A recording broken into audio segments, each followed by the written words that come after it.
going to kind of go through the walk around, show you what everything is, and then we'll mix up a load and start hydroseeding. What I did here, I hooked up our hose disconnect here. If you ever need to blow it out, if you ever need to clean it out, if you get a clog, you can separate at this point. You want this ball valve open to supply to the hose. And then this valve, this is our recirculation line. Anytime this hose is active, our clutch is on, we're out at the end of the hose spraying. If you shut the ball valve off at the end of the hose, all that pressure needs to go somewhere. So it's best to keep this open. It will discharge pressure back into the tank. You'll preserve the life of the hose itself. If this is closed, you'll get about 10 more feet of distance. So use that, once you get educated. If you need to be able to do so, go ahead, but please make sure it reopens before, you just spend all summer with that thing closed. Your hose will take the abuse when you shut that ball valve off, so prevent yourself from the issue. As for maintenance, there's service stickers everywhere that there's a grease point, and it'll say weekly or daily. So that's pretty easy to follow there. Agitator bearings front and rear. A couple on the pump where the pump meets the engine. This blue sticker is a different type of grease. I'll show you that when I get to the front of the trailer where the grease is in the pump. Water-soluble grease goes into this fitting. It goes direct into the pump. That's a daily thing. 2 squirts is plenty. You don't need to just crank on it and blow your seals. Engine oil, of course. Hydraulic tank is right here in the corner. This is our filter for hydraulic. It has a little green indicator. If that turns red, that means it's time to change that. Pretty easy to follow that. Our plug is in, so we can fill our tank. That is how you empty the tank if you're doing a clean out. Just pull the plug, park in a spot where you can dump mixed material. Come around to startup. Ignition, choke. Our clutch lever is here. This is our throttle. And then our agitator spins 2 directions. One direction is for mixing, the other is while we're spraying. Start up simple, I'll get to that whenever it's time to mix. That's pretty much it on this end. This chain here, WD-40, just like a bike. Just spray it up, it'll help you out. This reel locks. When it's time to unreel, you would open that up. It does have electronic rewind. If our key is turned, that will work. Or if the machine's running, it'll work as well.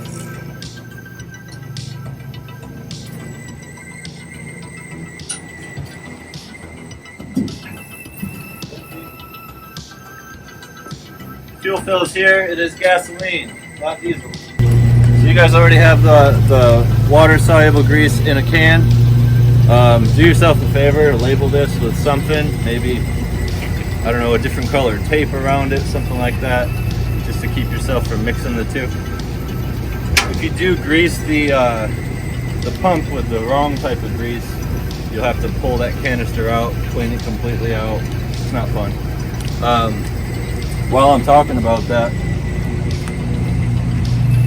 this little stick that's poking out about a 1/2 inch, that's our indicator that this does have grease in it. If this retracts all the way, it's empty. So that's your indicator that it's got some in there. It's a spring-loaded system. This canister will unscrew by hand if you ever do need to repack it. Maybe you're really empty or you need to clean it out. If you have a bad clog, I had this happen last week.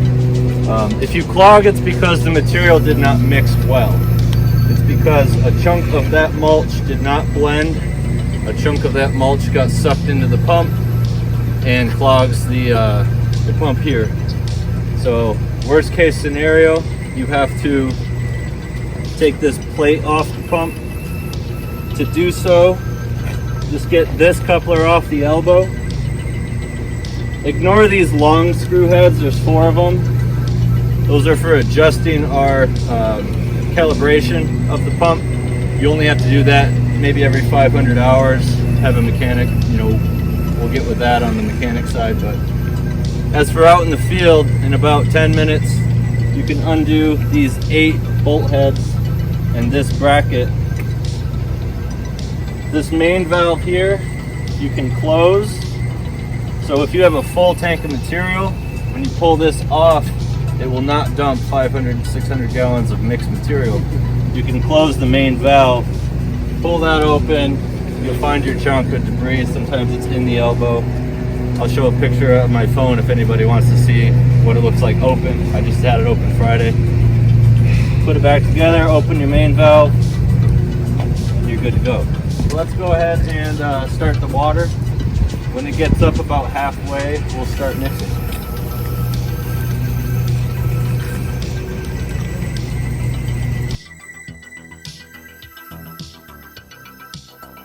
5 bales, 1 bag of dirt, 1 bag of seed.